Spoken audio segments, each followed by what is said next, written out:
दोस्तों ऐसा स्टेशन जिसे शापित माना जाता है। शाम ढलने के बाद यहाँ आना जाना बंद हो जाता है। लोगों द्वारा कई बार यहाँ अजीब चीजें देखी गई है और पैरानॉर्मल एक्टिविटी होती रहती है। कई सफेद साड़ी में कोई औरत तो कई डरावनी सुरंग में कर्नल की आत्मा। इन स्टेशनों पर कई खतरनाक और डरावनी घटनाएं होती रहती और साथ है ऐसे चौंका देने वाले भूतिया चीजों के बारे में जानोगे जिसे देखकर आप भी चौंक जाओगे। तो चलिए शुरू करते हैं, लेकिन उससे पहले आप इस वीडियो को लाइक करके चैनल को सब्सक्राइब जरूर कर दीजिए। नैनी जंक्शन प्रयागराज। दोस्तों प्रयागराज में भी मौजूद भूतिया घटनाओं को लेकर हमेशा से चर्चित रहा है। स्थानीय लोगों का मानना है कि ब्रिटिश शासक के दौरान इस स्टेशन पर जिन भारतीयों का मर्डर हुआ था उनकी आत्मा आज भी यहाँ भटकती है। दरअसल इस स्टेशन के कुछ दूरी पर नैनी जेल मौजूद है। इस जेल में ब्रिटिश ने कुछ भारतीयों को हत्या करवा दी थी और लोगों का ऐसा मानना है इन्हीं की आत्मा आज यहाँ भटकती है। इस स्टेशन को लेकर लोगों के दिल में खौफ इतना ज्यादा है, देर रात कोई भी यहाँ जाने की हिम्मत नहीं करता। अगर गलती से कोई यहाँ चला जाए तो उसके साथ ऐसी अजीब और डरावनी घटनाएं होती है जिन्हें वह जिंदगी भर नहीं भूल पाता। पताल पानी रेलवे स्टेशन। ये स्टेशन मध्य प्रदेश के खंडवा जिले के कुछ किलोमीटर की दूरी पर स्थित पताल पानी नाम के इस स्टेशन पर लोगों को भूतिया हरकतें होती हुई दिखाई देती है। दरअसल ऐसे कहा जाता है कि स्वतंत्रता सेनानी टाटिया मामा भील को मारकर फेंक दिया गया, तब से उनकी आत्मा यहाँ मंडरा रही है। आज भी लोगों का यहाँ से गुजरते वक्त रुककर टाटिया मामा भील को सलामी देते हैं, क्योंकि लोगों के बीच ऐसी मान्यता है कि सलामी न करने वाले लोगों के साथ कुछ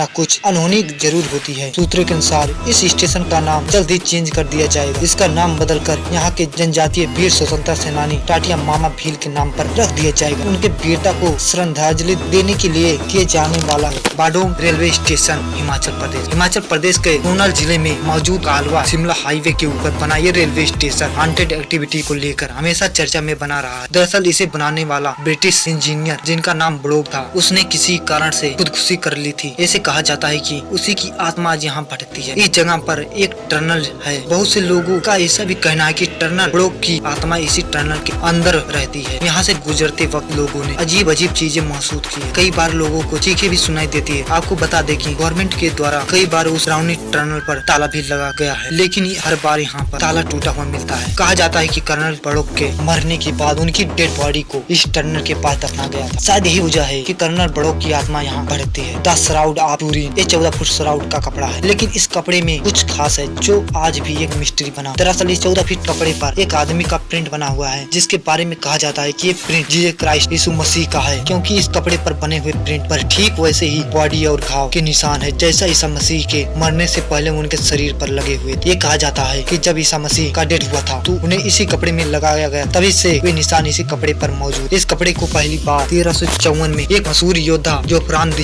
के पास देखा गया था, जिसके बाद इस कपड़े को 1578 में टूरिन कैथीड्रल चर्च में रखा गया, तभी से इसे द श्राउड ऑफ टूरिन कहते हैं। वैसे इस कपड़े को लेकर बहुत कहानियां हैं, जिसमें से एक है कि जब रोमन ने जीसस को क्रूसीफाई किया था, तब जीसस के डेथ के बाद उन्हें पूरे रीति रिवाजों के साथ एक लीलन के कपड़े में दफना दिया गया। लेकिन इस घटना की सबसे हैरानी की बात यह थी कि जीसस को दफनाने के 3 दिन बाद जब मकबरे का निरीक्षण किया गया तो उनकी बॉडी नहीं, वहाँ पर केवल वो लीलन का कपड़ा मौजूद था जिसमें जीसस को लपेटा गया। इसीलिए ऐसा माना जाता है कि द श्राउड ऑफ टूरिन वही लीलन का कपड़ा है जिसमें जीसस को लिटा गया। अब तक इस कपड़े का बहुत से रिसर्च की जा चुकी है। रिसर्च में पता चला कि इस कपड़े पर कुछ लैटिन कुछ ग्रीक भाषा में वर्ड लिखे गए, जिससे ये पक्का हो गया कि ये कपड़ा 2000 साल पुराना है। लेकिन जब इस कपड़े की कार्बन डेटिंग चेक की गई तो पता चला ये कपड़ा 1200 या 1300 ईस्वी का है, जिससे इस कपड़े को जीसस से कोई रिलेशन नहीं बन पा रहा और तभी से ये श्राउड ऑफ टूरिन का एक मिस्ट्री बना।